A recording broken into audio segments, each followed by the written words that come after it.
morning, I'm Angelo Castro III. I'm Angela, and we are the Castros. We bring you the news. And the views that make you think. Sometimes we agree. Sometimes we don't. This is News and Views. And here are today's headlines. The Senate Blue Ribbon Committee has started its investigation into anomalous flood control projects. The Commission on Audit has opened a fraud investigation into flood control projects in Bulacan. Tensions flare at the House of Representatives as lawmakers clash over supposed missing budget records from last year. And Nandia Montenegro resigns amid marijuana use claims, allegations she denies. The Commission on Audit has launched a fraud audit into flood control projects in Bulacan. The details from Rainiel Pawid. Even if the sun is up, you'll never see village of Bulusan in Kalumpit, Bulacan flood-free. Since 2022, Bulusan has always easily flooded, even with minimal rain, and it takes longer for the water to subside. Now, it's getting to residents' nerves. Like Rodolfo, who has been living in Bulusan for years. And now, his home is constantly wet and rotting. Naku, marami na ako itinapong gamit na naiwan ng matanda namin. Nabasa ng tubig Inisigaan ko na lang pagka pwede na magsiga. Based on documents from Malacanang, there should be a completed flood control project in the area. But President Bongbong Marcos saw for himself that the project remains unfinished, short by 200 meters. And what has been built is already showing signs of damage. Its contractor is St. Timothy Construction, one of the top 15 contractors nationwide, bared by President Marcos last week. The company is linked to Curly and Sara Diskaya. Sara shot to national fame when she ran for office but lost to Pasig City Mayor Vico Soto in the recent midterm elections. Until now, they have yet to address the issue. The other firm linked to Diskayas that made it to Marcos's list is Alpha and Omega Construction. Another firm that's theirs, according to Mayor Soto, is St. Gerard Construction, which had already been blacklisted by the DPWH in 2020. The Commission on Audit is now looking into this project, which is part of the 548 billion pesos that's been allotted for flood control in the whole country for the past 3 years. 44 billion pesos of that went to Bulacan, the largest allotment for Central Luzon. But when asked if he was aware of the huge flood control projects in his province, this is all Bulacan Governor Daniel Fernando has to say. Hindi ko po alam yung mga project na ganyan dyan. Actually, sa kanila po yan. Tinulungan ko pa nga ang DP COA Chairperson Gamalier Cordoba has ordered all supervising auditors and audit team leaders of the Department of Public Works and Highways district offices in Central Luzon to submit all relevant documents necessary for fraud audit. This is in line with President Marcos's bid to seek accountability for failed projects across the country. For One News, Rainiel Pawid, News 5. Let's talk about the ongoing crackdown on alleged anomalous flood control projects in PDP Laban. Deputy Spokesperson Attorney Ferdinand Topacio. Thank you for joining us, Attorney. Is in aid of legislation as amended. Yes, good morning, and good morning to the millions of viewers and listeners of your program. Well, thank you again, Attorney, for joining us. You had initially My said... pleasure and honor. Thank you, thank you. But you said initially in a press conference, Attorney, that all of this probe na nangyayari ay for show lang po. Can you elaborate? Well, for one, we are amused that it is the President himself who is supervising or visiting the supposed sites of these anomalous flood control projects. That is not the job of the President. That is why he has an alter ego in the person of the Secretary of the DPWH. Number two, we are also mystified as to why, although the President gave a list of 15 contractors supposedly involved in anomalous projects, there is a singling out of only one, which is St. Timothy / Alpha Omega / St. Gerard. Whatever happened to the others, especially the others, wherein there are reports that there are links to not only sitting congressmen but House leaders of the House of Representatives. And number three, why is there no action as against the erring DPWH officials? Ang sabi ko nga po, doon sa aming press con kahapon, it takes two to tango, and with respect to flood control, it takes more than two to tango. So, yan pong mga flood control projects na yan, as is the case for all other projects, yan po ay made under the specifications of the DPWH. Of course, there is a private contractor that implements the projects, but once the projects are reported Yeah. to be completed, it is the DPWH that inspects and makes a report on whether or not it was completed in accordance with the standards set by the That's right. DPWH. Pero bakit walang sinisibak o minimension Yeah. man lamang na opisyal ng DPWH? Attorney, you mentioned that the President himself is, conducting the investigation. Dapat, sabi mo, DPWH Secretary. Ang problema, all of this happened under his watch for the longest time. Ngayon, are you in favor of the proposal of at least also Congressman Sandro Marcos na let's just have a third party investigate everything muna? Yes, precisely. Because for one, Congress, well, I'm sorry to say this, Yes. but the leadership of the House of Representatives not only does not have the credibility, but does not have the moral ascendancy to be conducting an investigation on these projects. Whitewash lang yan, sigurado, sapagkat ang reports, marami po sa kanila ang involved.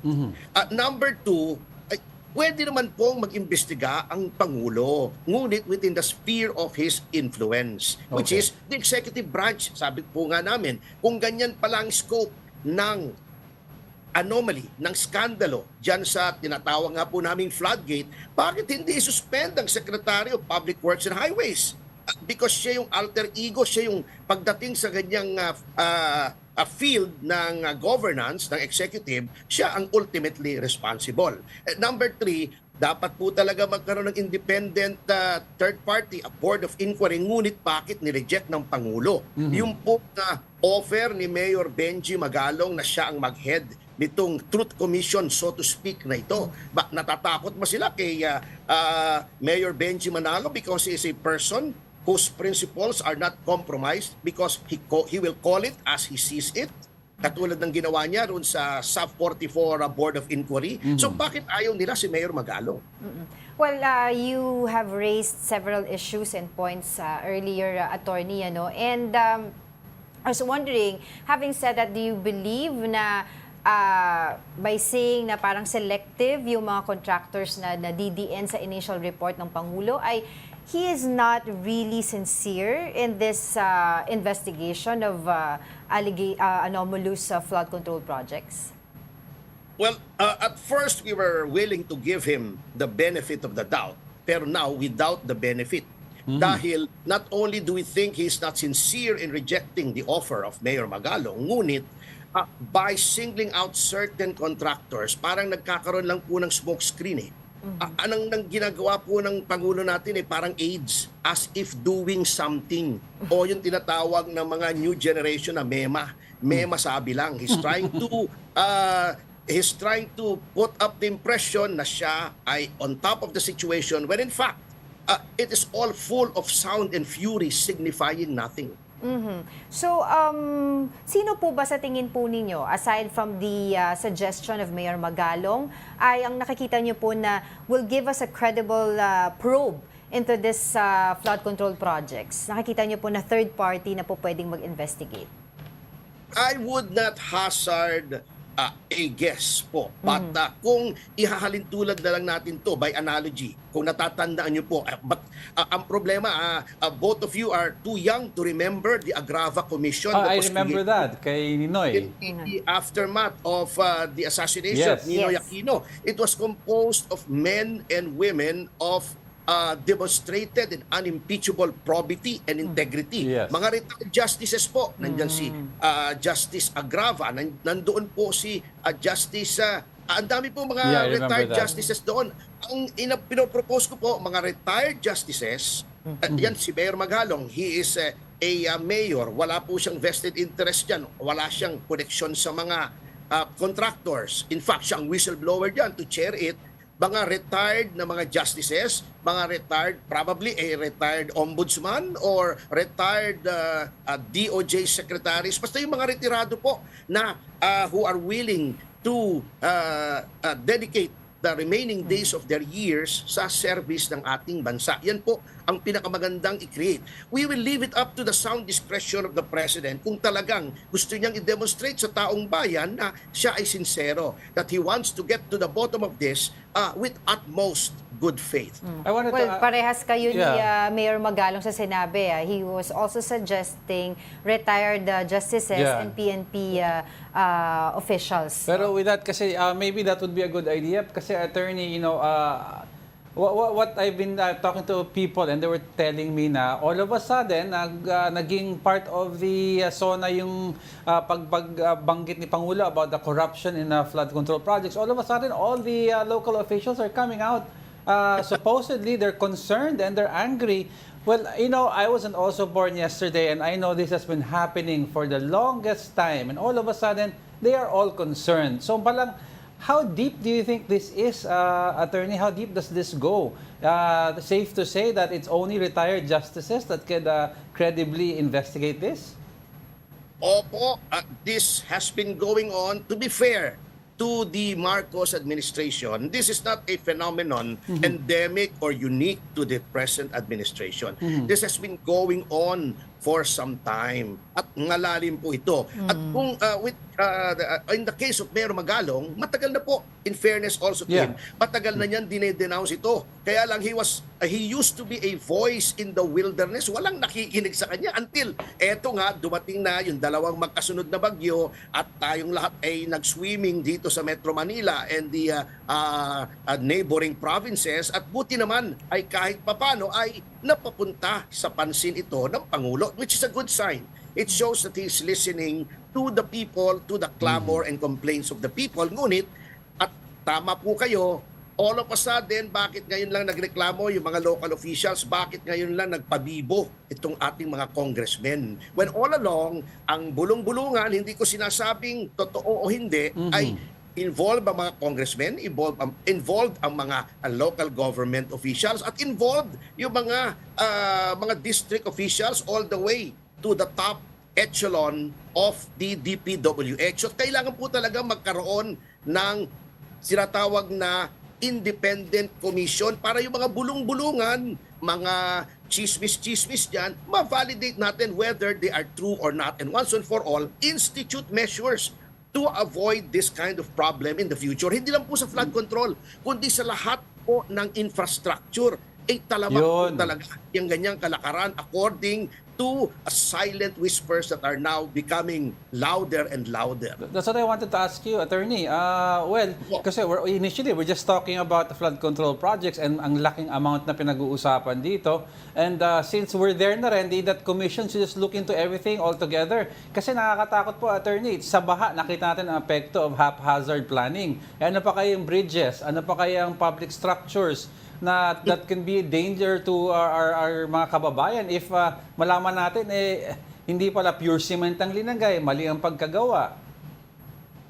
Tama po, pero sa ngayon, ang amin pong stand dito ay mag-focus po tayo sa flood control because that is what is immediately needed ngayon pong monsoon season. Number two, pagka nakita po natin ang formula dito sa flood control, ang tingin ko po, iyan na rin po ang formula na ginagamit na kalakaran doon sa ibang infra project. So, when we crack this tough nut, that is the flood control scandal, palagay ko, madali nang i-crack yung ibang mga infra, yung mga bridges, yung mga buildings, mga kalye, pati yung mga sinasabi ni Mayor Magalong na cat's eye, mga rock netting, mga refrapping, palagay ko po, almost the same formula po yan na sinusunod. So, once we crack this, domino effect na po yan. That is why it is really imperative for the President to show strong leadership by immediately, ito, gagamitin ko na naman yung favorite word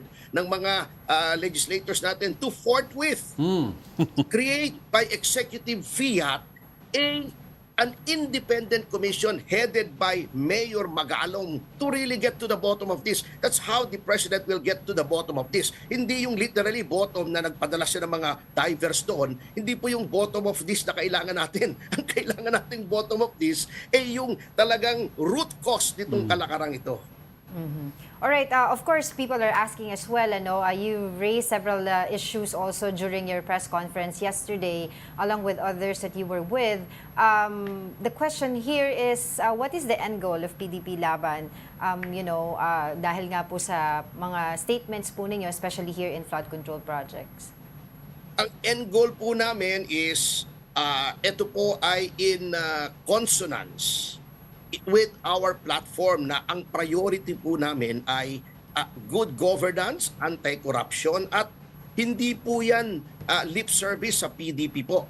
At kahit a third party, a private person, si engineer or architect June Palafox, sinabi po niya, during the Duterte administration, of course, we cannot really eliminate corruption 100%, pero nabawasan po talaga ng husto. Only for the same thing to be repeated under the present administration. Ang endgame po namin ay talagang, well, obviously, matanggal ang corruption sapagkat yung corruption po, iyan po ang talagang, it keeps the Philippines down. Yes. Alam niyo po, napag-iwanan na tayo ng ating mga kapitbahay, so to speak, dito sa ASEAN. Can you imagine, ang Vietnam po, na kailan lamang 50 years ago lang yata, nagpapatayan sila. Ngayon may sa sarili ng car brand, yung VinFast. That's right. Tinitinda na rito sa Pilipinas. Lahat po na pag-iwanan na tayo, kawawa naman tayo, and the one single reason that keeps us down is corruption. Not only corruption, rampant and shameless corruption na normalized na po. I'd like to ask you, Attorney, well, you mentioned it already, corruption. A lot of people have been saying, therefore, should the President be the one to investigate all of this, given that he himself, his family, in general, has been part of corruption allegations, and one case has been already ruled with finality from the Supreme Court? Well, constitutionally, wala pong choice ang ating Pangulo. He is the chief executive. Sabi nga po nila, the buck stops here. But of course, he cannot pretend that he has the competence. Wag na nating pag-usapan yung karakter, sapagkat i-divorce natin yung kanyang personal sa pagiging chief executive niya. Ano po? As chief executive, he has not only the power but the obligation, the duty to investigate this. Ngunit siyempre, ang training niya ay iba. That's why he has alter egos, That's right. yung mga cabinet niya. Ngunit, yun nga po, tama po kayo, and not only does it appear that yung head ng DPWH ay may pananagutan somehow kahit command responsibility, ngunit mukhang involved not only family, hindi ko sinasabing totoo po ito Yeah. There are reports that family and close political allies are involved. So while he has the duty to conduct a parallel investigation, it would be better by far. It would be more credible. It would be more believable and more thorough kung mag-create siya by executive fiat, by executive order lamang po, kayang-kaya po niya. It is well within his powers to create a board of inquiry and vest that board of inquiry with such powers as possessed by the executive branch to conduct a thorough and honest to goodness and a credible investigation. Well, Attorney, you also mentioned during your interviews yesterday regarding the district engineers of DPWH that you said medyo malalim-lalim din yung mga involvement nito dito sa mga alleged flood control projects na mga anomalous. Can you elaborate that as well? Alam niyo po, ito nga, natatawa nga ako may isang ini-interview pong economist daw from UP na sinasabi niyang marami daw rumors na ganito, ganon, pero nasaan ang resibo? Akin po, paano ka kakaroon ng resibo? Clandestine nga to sabrosa nga. Corruption nga ito Sinong unghang ba ang admit na sila ay corrupt? Ngunit, alam niyo po, since time out of mind na yata, alam naman po natin na yung district congressmen have a say kung sino magiging district engineer. Ang mga district congressmen, they have a say kung anong mga proyekto ang gusto nila. Although they're supposed to be legislators. So yun po ang sinasabi ko. Hindi po pwede yung contractor lang ang nandaya. Meron po yan before a project starts, binibigyan niyan po ng technical specifications. Sasabihin ng DPWH, eto may project kami, flood control, eto ang haba, eto materials, eto ang aim para hindi mag-overflow, say. itong river na ito. Ito yung plano. Ipapakita nila sa mga contractors yung planong yan, magbibid. Then, i-approve yung bid. So, yung back has an integral role to play dito sa corruption na ito. Hindi ko sinasabing lahat ng back, ngunit ina-approve po nila yung contractor kung qualified, and then they award the project. Merong number of days yan. Tinitingnan nila po yung progress niyan. Yung kung 30%, 40%, 50%, minsan ano po yan progress release yung kanilang pondo. Then pagtapos na yan, tinitingnan nila kung built according to the specifications ng DPWH. So kung titignan nyo po yan, we cannot just focus on the contractors. We have to investigate yung DPWH, and then thereafter, ino-audit po yan kung tama. So ang dami pong mga players dyan na dapat imbestigahan by the President, focusing on contractors, and even a few contractors, wala pong mangyayari dyan. Pakitang tao lang po yan. It's just a stage play for the consumption of the people to show na may ginagawa siya. Well, medyo mahabang usapin pa to, attorney, but we hope to keep in touch with you especially Blue Ribbon is starting today. No? Well, we hope to keep in touch with you for more updates. But for the meantime, thank you, PDP Laban Deputy Spokesperson, Attorney Ferdinand Thank you very Topacio, much. for joining us once again. Yes. All right, let's take a look at the Blue Ribbon Committee hearing right now. Senators are now looking into alleged irregularities in flood control projects. Let's listen in. 4, 5, 6, 7 are represented here, either by the owner himself or by a representative, Your Honor. So 7 out of 15 are represented today in this hearing, Mr. Director General. Yes, Your Honor. And the rest simply replied, but did not send representatives. Yes, Your Honor.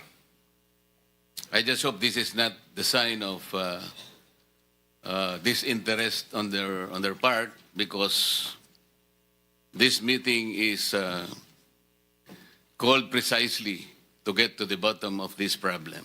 Mr. Chair. Yes. Mr. Chair, siguro pag when we invite them, not invite, subpoena them next hearing, they have to come up with a reasonable answer.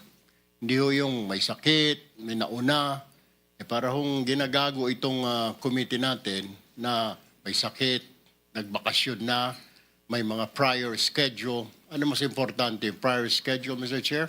Or itong investigasyon ito, because 544 billion na pinag-uusapan natin, not a small change, Mr. Chair. Yun lang po. Manifestation is noted. May I remind the representatives of private lawyers of our resource persons present here today, pwede po kayong relax muna kayo at huwag kayong aalis.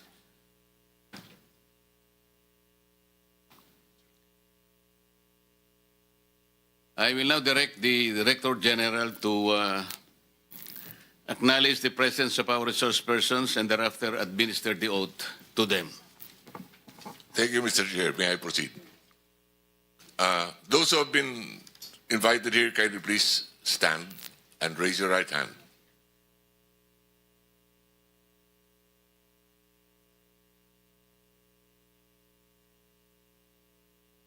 Do you swear or affirm to tell the truth, the whole truth, and nothing but the truth in this proceeding?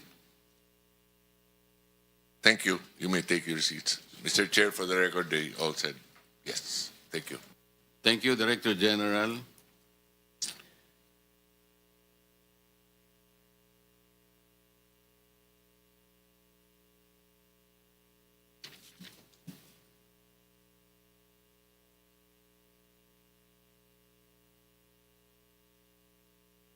I acknowledge the presence of Senator Gatchalian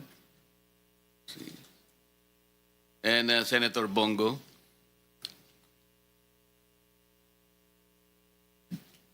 The President of the Philippines made initial observations and findings in regard to the subject matter of the present inquiry. The amount of some 100 billion pesos, or 18% of the entire 545 billion budget for flood control projects between July 2022 to May 2025 was awarded to only 15 out of 2,409 accredited contractors in the country. Question: is this statement of the President fair?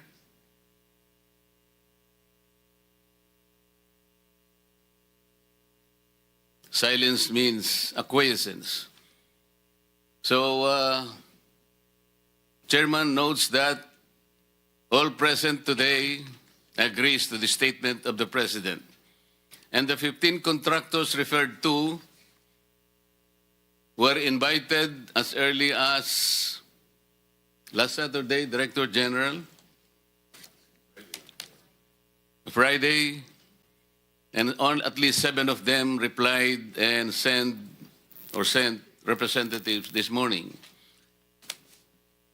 Legacy Construction Corporation, Alpha and Omega General Contractor and Development Corporation, St. Timothy Construction Corporation, QM Builders, EGB Construction Corporation, Top-Notch Catalyst Builders, Inc., Centerways Construction and Development, Inc., SunWest, Inc., Highton Construction and Development Corporation, 888 Construction and Supply, Inc., Royal Crown Monarch Construction and Supplies Corporations, Wawo Builders, MG Samidan Construction, LRTK Builders, Inc., and Road Edge Trading and Development Services. These 15 contractors were mentioned by the President.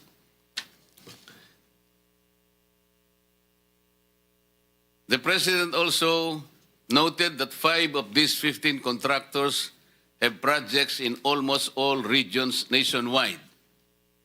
He mentioned Legacy Construction Corporation, Alpha and Omega General Contractors and Development Corporation, St. Timothy Construction Corporation, EGB Construction Corporation, and Road Edge Trading and Development Services.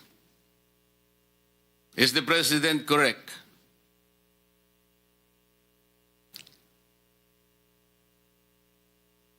Your silence is also acquiescence. So the President fairly reported this accurately. Wala pong problema so far? The President also noted that there appears a mismatch between the most flood-prone areas based on National Adaptation Plan of the Philippines 2023-2025. Now that was this is the ongoing Senate Blue Ribbon Committee investigation on the anomalous flood control projects headed by its chairman, Senator Marcoleta. So this is his first inquiry as chairman of the Senate Blue Ribbon Committee, one of the most powerful committees in the Senate. So they're tackling the flood control projects, and he is referring to the report of President Bongbong Marcos and asking the yung mga guests nila if they agree with the report of PBBM or not, and silence though means they agree. All right, we'll be back with more stories after the break. Keep it here on One News.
good morning. You're still watching News and Views here on One News. Navotas City Representative Toby Chanco sparked debate over this year's budget as the House begins tackling 2026 general appropriations. Marian Enriquez has the report. It was supposed to be a briefing, not a hearing, meaning the economic managers were simply supposed to present how they came up with the national expenditure plan. But things quickly got heated when Navotas City Representative Toby Chanco challenged new House Appropriations Chair Mika Swansing to produce the small committee report from last year. The small committee, composed of House leaders, was allegedly where the insertions and reallocations in the 2025 budget were made. Swansing tried to push back by saying she wasn't the appropriations chair at that time. That's not acceptable. This is public records. Pareho pa naman yung COMSEC natin. At yan dapat linalagay sa archives. But if within 5 minutes wala yan, ibig sabihin wala yan, ngayon palang gagawa yan. The small committee is subsumed within the Committee on Appropriations, and it is the Committee on Appropriations who's required to submit the committee report. In this case, the report and the output of the Committee on Appropriations is the HGAB.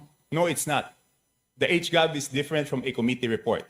Just like any other bill, the bill is different from the committee report. There must be a committee report included to the bill. It is not one and the same. Chanco wanted to see in particular who moved what in the House General Appropriations Bill, or HGAB. He also questioned why, while there's digital copies of the National Expenditure Program and the General Appropriations Act, there's no electronic copy of the HGAB. In the end, Chanco had to agree to wait for the copy to be provided by the committee secretary, provided that the so-called independent congressman like him be accorded representation in the subcommittee to be formed for the review of budget amendments. The Development Budget Coordination Committee were represented at the briefing by Budget Secretary Amina Pangandaman, Finance Secretary Ralph Recto, Socio-Economic Planning Secretary Arsenio Balisacan, and Bangko Sentral Deputy Governor Zeno Abinoja. Recto said the previous administration left behind 12.8 trillion pesos in debt. This year, only 4.64 trillion of the 6.35 trillion peso national budget is actually supported by government revenues. He broke this down to 17.4 billion pesos in expenses, 12.72 billion pesos in financing by revenue collection, and 4.68 billion in loans on a daily basis. But Recto insists these aren't bad loans. 80% niyan, inuutang natin sa ating sarili, domestic. It is an asset of the Filipino people as well, yung 80% na yan, di ba? So binabayaran din natin yung ating sarili. And that's how we manage our debt. But all of them agree it's becoming more challenging to manage the budget. Thus, the need to search for more revenue sources without imposing new taxes or debts. Among these is government-owned and controlled corporations' dividends, which the DOF increased to 75% from 50%. There was also talk of a tax on single-use plastics, which was a holdover from the CREATE Act.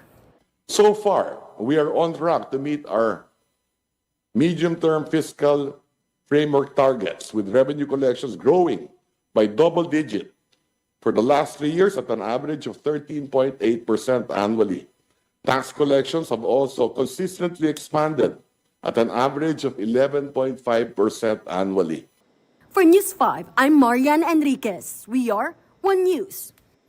Navotas City Representative Toby Chanco requested that the House Independent Bloc be given representation in the subcommittee on budget amendments. He emphasized that independents, like the majority and minority, deserve a voice in the budget process. Chanco appealed for their active participation in the panel's deliberations. Ang tanong ko lang is kung merong representation yung majority, yung minority, yung yung parties, bakit naman yung independent hindi na lang naisama para may boses kaming mga independents. Meanwhile, Chanco believes that replacing the small committee with a subcommittee on budget amendments will promote transparency. He also expressed optimism over the introduction of new budget reforms and safeguards. Ang kaibahan ngayon, based on the commitment of Chairperson Swansing, is that yung report ng subcommittee on budget amendments na ipapasa siyempre sa mother committee, which is the Committee on Appropriations, will be shown to the members in plenary, and kung ano yung ma-approve on second reading, wala nang babaguhin. The Senate Blue Ribbon Committee hearing on flood control projects is ongoing. For more details on that, we have mobile journalist Merimon Reyes live on the ground. Hi Merimon, can you give us update on what's happening right now? Magandang umaga sa inyo. Ganap nang nagsimula ang unang pagdinig ng Senate Blue Ribbon Committee ngayong 20th Congress at kani-kanina lamang sa opening remarks si Senator Rodante Marcoleta, chairperson ng committee na ito, nilatag na niya yung mga layon na gawin nitong komite patungkol sa kanilang investigasyon dito sa flood control project sa bansa. Natukoy dito na nais silang i-determine yung accountability, hindi lang daw sa mga contractor, maging doon sa mga opisyal na posibleng nagkaroon ng pangungurakot, lalong-lalo na pagdating dito sa budget allocation. Nais din nilang sa katapusan ng pag-iimbestigasyon, makapagrekomenda ng legislative measure para mapagtibay para ang oversight mechanism ng pamahalaan, pati para maiwasan na ang kapalpakan nitong mga sinasabing proyekto. Nais nilang ma-establish yung facts surrounding daw doon sa mga kontrata na binibigay dito sa 15 na contractors. Nagkaroon pa nga ng kaunting pagkadismaya itong si Marcoleta kanila dahil nung nagkaroon ng roll call sa resource persons, doon sa 15 na contractor, 7 lang yung nag-respond. Either present sila ngayon yung kumpanya mismo o kaya naman ay magpapadala ng kanilang mga representative, either abogado nila o iba pa nga magiging representative. Nais nilang i-examine kung ito ba ang mga proyekto, yung mga tapos na o itong mga pending ay in compliance sa government procurement processes. At nais nilang maimbestigahan kung meron ngang irregularity sa proseso na ito, i-assess yung quality at effectiveness ng mga tapos ng flood control projects dito sa bansa at makapag-identify daw ng systemic witnesses na may alam o may kinalaman doon sa sinasabing government procurement process. Balik sa inyo. Merimon, sa mga 7 contractors na pumunta, may balita ka ba if kasama dyan yung madalas na nababanggit kasi recently yung St. Timothy? Actually, nakita natin dito sa listahan, hindi sila yung part ng mga confirmed na resource persons. Doon sa 15, ang nakita natin na present talaga ay EGB Construction Corporation, Centerways Construction and Development Incorporated, pati MG Samidan Constructions. Yung ilan, halimbawa, itong Legacy Construction Corporation, meron daw sila ipapadala na affidavit. Yung iba, ang Sunwest Incorporated, meron indicated excuse na yung representative yata na dadalo ngayon ay abroad. Samantala, yung iba, wala pa. Kaya ang nasuggest din kanina ni Senator Erwin Tulfo, baka raw pwedeng isabpina itong mga hindi dumalo ngayong araw at sinabi naman in-invite daw sila as early as the weekend, mga by Friday last week daw. So tingnan natin sa susunod na pagdinig kung dadalo ang mga ito. Merimon, last na on my end, will we know if other key government officials will be present in that hearing today, such as yung mga nasa DPWH, especially yung mga nagre-raise ng issue tungkol sa mga district engineers, yung mga auditors, yung regional agencies? Go ahead. Yes, Angela. Nandito ang Commission on Audit, si Chairman Attorney Gamaliel Cordoba, Department from the DBM, Secretary Amina Pangandanan, from the DPWH, Secretary Manuel Bonoan. Nandito rin ang nagmumula naman sa DNR, National Mapping and Resource Information Authority. DOST Pag-asa nandito, even si Attorney Romando Artes ng MMDA nandito din, plus ito ng mga contractor. Alright, siguro yun na lang muna. For now, we'll get back to you on this. Maraming salamat sa iyo, mobile journalist Merimon Reyes. Now, still in the Senate, but in other news, Public Affairs Officer Nadia Montenegro has quit Senator Robin Padilla's office after being linked to an alleged marijuana incident in the Senate, a claim she has since denied. Here's a report. In a 5-page written explanation dated August 15, Nadia Montenegro announced her immediate resignation as Political Affairs Officer of Senator Robin Padilla. She said this was for her mental health and the well-being of her children. Montenegro issued the explanation after being linked to an alleged marijuana incident inside the Senate. According to Montenegro, the accusations have brought her and her family severe pain and distress, destroying her reputation over a story she insists is false. Montenegro strongly denied being the staff member allegedly found inside the Senate restroom where marijuana was supposedly smelled. She clarified that her resignation was not an admission of guilt, but rather a sign of respect for the Senate and Senator Padilla's office to prevent the controversy from causing further damage. Senator Padilla has accepted Montenegro's resignation. He also concluded his office's internal probe into the issue, but vowed to cooperate should the Senate decide to pursue its investigation into the alleged smell of marijuana in the compound. Following the controversy over the supposed pot session in the Senate, Senator Mig Zubiri and his entire office underwent drug testing on Monday. A 5-panel drug test was conducted on Senator Zubiri and his staff, which covered shabu, marijuana, ecstasy, cocaine, and opium. He said that if any of his staff tests positive, they will be suspended and required to undergo rehabilitation before returning to work. Senator Raffy Tulfo and his staff are scheduled to undergo drug testing on Tuesday. Sibak, no ifs, no buts, no exception. Kahit na sino pa yung pag nag-positive, tanggal. Bakit pa suspend the hub? Tanggalin na lang. Senate Minority Leader Tito Soto earlier wrote to Senate President Chis Escudero, calling for the re-implementation of mandatory random drug testing in the chamber. Escudero confirmed the Senate is ready to comply. Meanwhile, Padilla has filed a measure requiring mandatory annual drug testing for government officials. If enacted, this will cover both elected and appointed officials, including those in government-owned and controlled corporations. Well, Ang question dyan is? Nick, ang supposedly kasi oil, hindi, I don't know if it's the actual plant, pero kiniklaim possible yung cannabinoid oil na hinahalo sa vape. Ang question dito kasi is, meron sila mga, well, they have the drug sniffing and the bomb sniffing dogs who roam around. So, Paano na ipasok? hindi ko alam kung may capacity sila to smell yung oil ng vape, ng cannabinoids, or it's only marijuana itself. But eventually, paano nga nakapasok ito? You know how tight Kung naman... totoo ngang amoy marijuana yung sinasabi. You know how tight security is sa Senate, di ba? Yes. So, I think this is going to be part of the investigation. It should be. Oo. Pero the way it sounds like, it's like Hindi- oil from a vape... kasi meron marijuana oil, yung CBD oil tinatawag nila, yung hinahalo, tas you vape it. There's parang yun ang, parang yun ang, it's still illegal. I'm just saying, from the sound of it, parang yun daw ang ginagamit. But still, paano nakapasok Kasi to? ang initial investigation na sinasabi na naamoy doon sa ladies' room. At ang paglabas, it was Nadia Montenegro, allegedly. And this is not the first time. Meron din daw parang incident nung July. At saka sabi ni Nadia daw, she is not the female na nahuli daw. Nung July. Sabi niya. So, pero syempre, dahil nga dito sa nangyari ito, nagkaroon tuloy ng mga random drug testing, which is dapat naman talaga ginagawa, di ba? Para alam natin and na she resigned.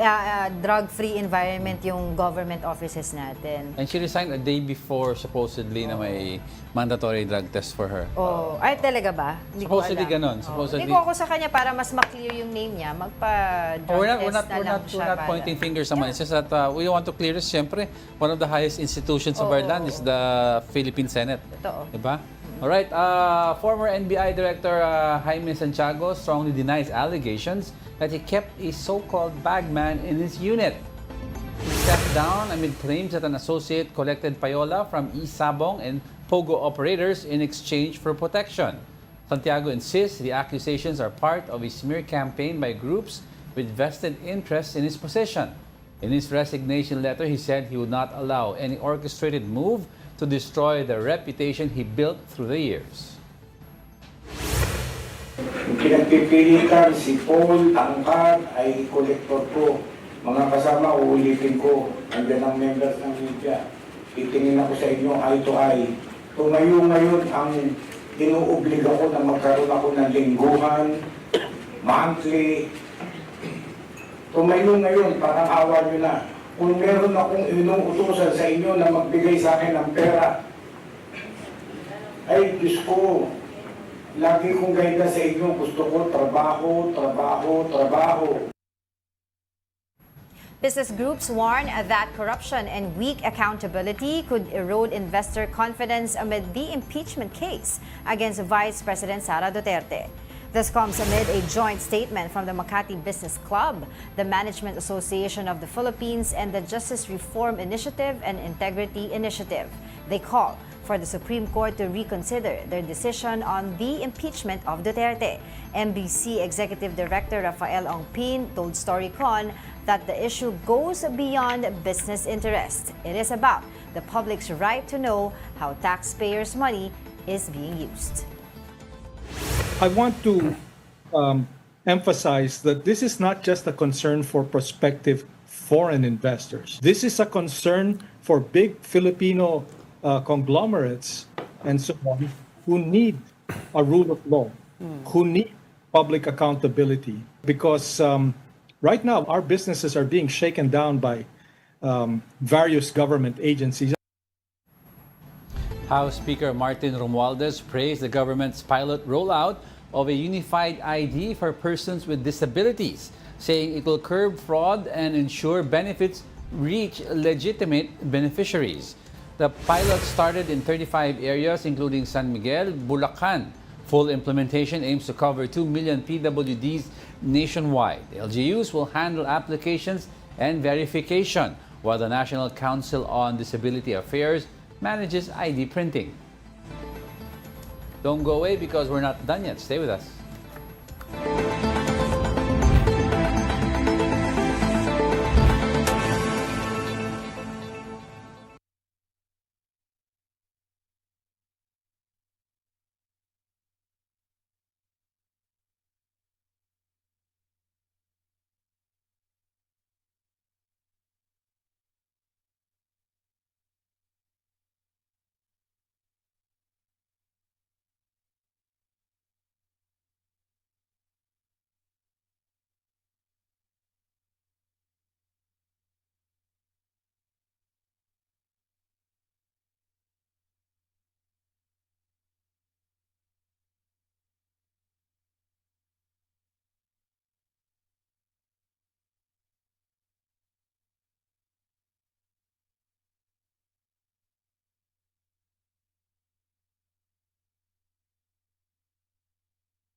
Welcome back. You're still watching News and Views here on One News.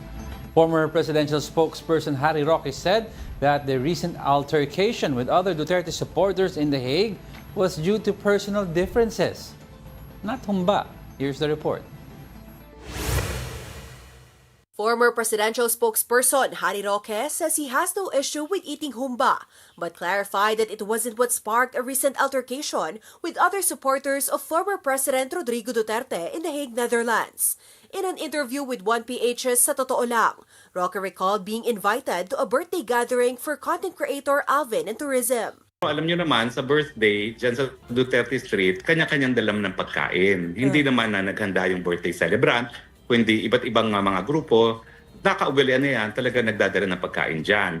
However, his presence there was supposedly not welcome by other supporters of Duterte, specifically those close to Alvin. He also clarified that a viral photo showing him eating was misleading, explaining that he had spaghetti on his plate, not humba. Actually, yung picture, ang kinakain ko doon spaghetti. Kasi hindi siya humba man lang ang kinakain ko. Although aminado ko, kumain ako 3 maliit na piraso ng humba kasi nga ang nagluto noon yung aking mami Janet. Roque insisted the conflict was not political but rather rooted in personal differences. I wouldn't call it politika. Kasi yung grupo ni Alvin at saka itong tao na kaibigan nga niya na nanumbat, ever since ayaw nila sa DDS. Ayaw nila sa Maisog. It's really between yung organized group na Maisog at saka DDS at saka yung grupo nila Alvin. Marami daw humba dito, uwi ka na lang. Uwi na lang daw siya, maraming humba dito. Gusto naman ni Spokeshari na ng humba, pero yung kinakain daw niya ng spaghetti pala yung nasa plate. Yung nasa picture. Oh, Walang evidence. Hindi daw niya inubos yung humba ni Alvin. Sabi naman nung iba, it's for everybody to share. Kanina ba yung humba kay Alvin? Oo, sino ba yan? Isa, yung lalaking pinapakita na sinasabi ni... Kaaway ni Spokes. Oo. Hindi naman really kaaway, but sabi nga nila, dahil yung ayaw nila sa DDS daw. So, kaya may pero initial... ayaw nila sa DDS. Parang na lang to nag-i-ignite na lang dun sa dati pang... Ayaw nila DDS pero supporters sila ng Duterte. I don't know. Pero supporters daw Pero spaghetti nga daw yung nasa plate, sabi yung ni kinakain niya. Spock. Pero inamin naman niya, kumain siya ng humba. Pero sabi nga niya, babayaran na lang niya, di ba? Magkano gusto niya, may frozen humba sa grocery. Bumili na lang tayo dyan, microwave natin para matapos na yung usa. Uy, favorite din ni Mio yung humba, anak namin.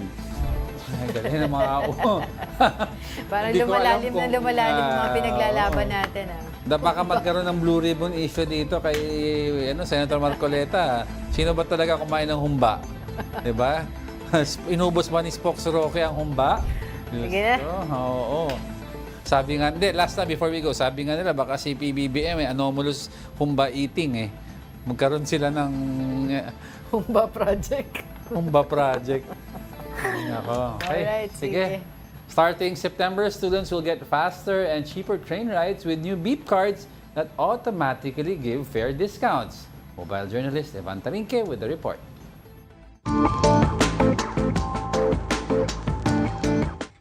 Halos araw-araw na ikipagsapalaran ng mga estudyante sa kaliwat kanang pagsubok, sa loob man o sa labas ng paaralan. Kaya ang Transportation Department, planong suportahan ng ating mga mag-aaral sa pamamagitan ng bagong beep cards. Kung wala kang beep card, ganito ang madalas sa pila sa pagbili ng single journey ticket para makasakay ng tren sa MRT at LRT stations. Kung estudyante ka, may susulatan at may pirmahan pang form bago makuha ang 50% discount sa pamasahe. Pero ngayon, ay di na lang ang kailangan ipakita ayon sa Department of Transportation. Simula rin sa Setyembre, pwede nang makakuha ng puting beep card sa mga estudyante, senior citizens at persons with disability. Automatic na rito makakaltas ang discounted na pamasahe sa tren. Right then and there, ipiprint ang iyong student beep card in every station sa MRT 3, LRT1, and LRT2. Mas madali na ang proseso. Ipapakita lang ang student ID at agad nang ipiprint ang card. Kailangan lang itong i-renew taon-taon. Malaking ginhawa ito, lalo na para sa mga estudyanteng araw-araw na ikipagsapalaran sa mahabang pila. Ayon pa sa ilang nakausap ko, may mga panahon sa sobrang tagal ng pila, mas pipiliin na lang nila magbayad ng regular fare. Siguro kung yung last money ko na yon, siguro worth it siya. Pero kung nagmamadali ka na talaga, hindi na sa worth it. Talo kung terror yung super professor mo. Bukod pa sa student beep cards, inaasahan din ang pagdating ng dagdag na beep cards ngayong linggo upang masolusyonan ang kakulangan. Beep card will be completing a delivery of 300,000 additional beep cards across LRT1, LRT2, and MRT3. Yun kasi ang na-compute namin sa meeting namin, yun ang na-compute namin na shortage. Isang malaking ginhawa para sa mga kabataan ng student beep cards. Mas mabilis, mas madali, mas praktikal, nakatipid pa. Mobile journalist Ivan Tarinque po hatid ang mukha ng balita. Yan, student beep card. So ano ba to? 1 year, no? Every year you renew kasi ang tinatanong ng iba, bakit may renewal pa? Yung iba like PWDs, ano lang, long term. Kasi every year kasi may nag-graduate. So pag nag-graduate ka from being a Hindi ka na student, student. hindi ka na student. So You have to, you have to apply. Madali lang naman daw mag-renew eh. So malaking discount to. So I hope most of the students can avail of that, di ba? Kasi marami yung student na talagang sumasakay ng mga MRT, LRT. Diba? Oo, and then to make it easier, kasi minsan pag wala kang beep card, ang haba daw ng pila eh. Mahaba talaga. Oo. Bakit? Ayun. Oy, before we let you go, no, I'd like to leave everyone in a quote, and I'm sure para masettle na tong issue ng sa humba. The quote goes, eat all your food equally so you finish everything at the same time. Kaya spaghetti, humba, adobo pa yan. Equal portions. That wraps up today. Sharing is caring. Sharing is caring ngayon. Huwag na mag-away sa humba, ha? Madami dito sa Pilipinas. Dito niya nakunin. That wraps up today's episode of News and Views. Join us again tomorrow. I'm Angela Lagunsad Castro. Milo Castro III, we are One News. All sides, all the time.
Billion a day budget. 2024 DPWH alone.